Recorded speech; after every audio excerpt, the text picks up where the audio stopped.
Ils sont véritablement indispensables pour tous vos mages, sorciers et autres lanceurs de sorts. Alors, faudrait quand même pas les bâcler.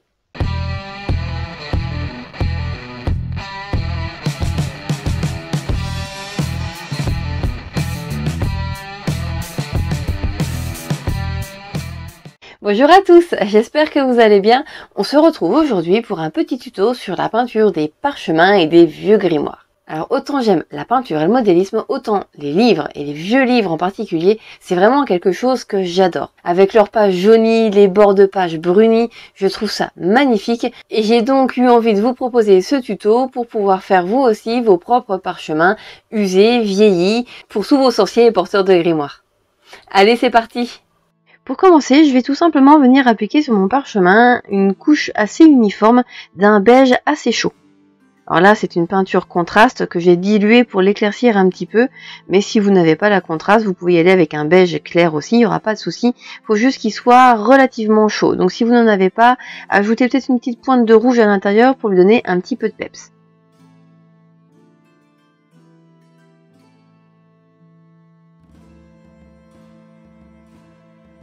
Cette première couche, je vais la laisser sécher quelques minutes et avec la même teinte mais non diluée, je vais venir retravailler tous les bords. Comme ma première couche n'est pas sèche, la seconde va se diffuser à l'intérieur et créer tout un réseau de taches sur l'ensemble de mon parchemin.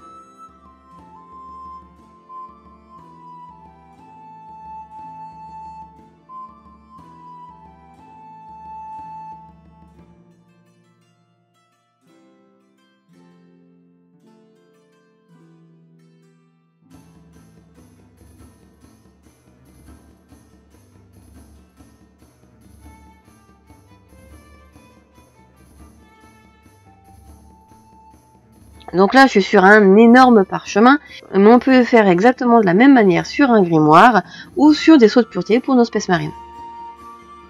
Donc encore une fois, j'ai appliqué ma première couche diluée et avant qu'elle ne sèche, je viens appliquer la seconde sur tous les bords pour brunir mes extrémités et les vieillir. Et évidemment, avec la même teinte non diluée, je viens rajouter quelques taches un petit peu partout, là encore, pour donner un effet de vieillissement et un petit peu de cachet.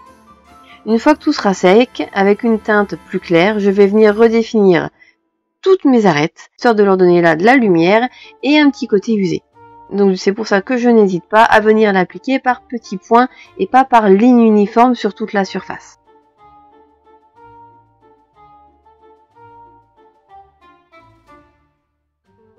Alors, vous voyez, il faut vraiment que quelques étapes faciles pour réaliser un beau parchemin.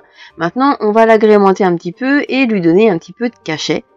Et comme je vous le disais, comme j'aime beaucoup les parchemins, j'ai eu envie de leur donner un petit côté vraiment authentique, va-t-on dire, avec de jolies enluminures. Alors, j'ai pratiqué un petit peu la calligraphie quand j'étais ado, force est de constater que je ne suis pas plus douée qu'à l'époque. Mais c'est pas grave, je vais venir quand même dessiner des motifs. Donc je vais commencer par un petit carré de noir, dans lequel je vais rapporter de la dorure, puisque les moines de l'époque ajoutaient énormément de dorure dans leurs enluminures. Et je vais ensuite venir dessiner des motifs aléatoires pour faire ma première lettrine, vraiment pour apporter un petit peu de couleur à l'ensemble. Donc là, j'étais partie à la base sur un A. Il est un peu raté, je m'en sers plutôt pour faire une espèce de serpent.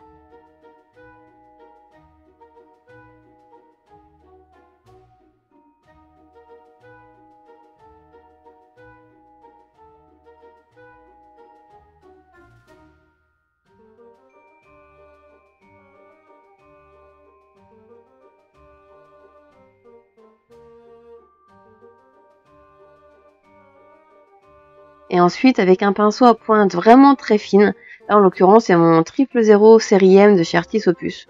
Il va vraiment super bien ce pinceau. Je vais venir avec du noir tracer des écritures aléatoires en essayant de varier un petit peu la hauteur de mes caractères pour simuler diverses lettres. Alors si vous n'avez pas de pinceau à pointe assez fine ou que vous n'ayez pas envie de le faire à la peinture et au pinceau, je vous conseille vraiment ces stylos Micron à pointe ultra fine. La 005 en l'occurrence c'est vraiment une pointe super fine. Je m'en sers assez régulièrement moi pour faire les yeux sur mes figurines en 32 mm pour être sûr d'avoir une pupille de forme à peu près égale des deux côtés. C'est un super produit, par contre la pointe elle est très fine donc forcément elle est très fragile. J'ai eu le malheur de le laisser traîner 10 secondes sur la table Il y a un de mes pitchouns qui s'en est servi et ma pointe du coup elle est tout enfoncée. Donc il faut vraiment y aller avec douceur. Mais sinon pour faire vos écritures sur votre parchemin, ça remplacera parfaitement la peinture. Et voilà donc nos parchemins terminés. Donc vous voyez, il faut vraiment que peu d'étapes. Alors on pourrait aller encore plus vite, hein. Je prends ma couleur de base, je l'applique directement, un brossage vite fait sur les arêtes pour les éclaircir et ce serait fini. Ça m'arrive de les faire comme ça quand je veux vraiment aller vite, mais j'obtiens quelque chose de très clair, parchemin propre, parchemin neuf au final. Mais comme je l'ai dit, j'aime particulièrement les vieux parchemins et j'avais vraiment envie de recréer cet effet ici. Et donc du coup, avec cette méthode, comme vous l'avez vu, on peut faire des parchemins, des grimoires, des seaux de pureté, histoire d'habiller un petit peu nos figurines et leur donner un petit truc en plus. Alors c'est vrai qu'au final, si on se rapproche, on voit que les écritures, c'est juste des petites pattes de mouche faites par-ci par-là, de façon complètement aléatoire. Mais sur un ensemble, ça va habiller vraiment une figurine, ça va la finir d'une certaine manière, et ça va vraiment lui apporter un petit effet waouh supplémentaire. Un énorme merci à tous nos tipeurs qui nous soutiennent sur Tipeee et à vous tous pour vos likes, vos partages, vos commentaires. Ça nous aide vraiment énormément au quotidien. Merci à tous. Alors j'espère que ce petit tuto rapide vous aura plu. Merci à tous d'avoir regardé la vidéo et à la semaine prochaine.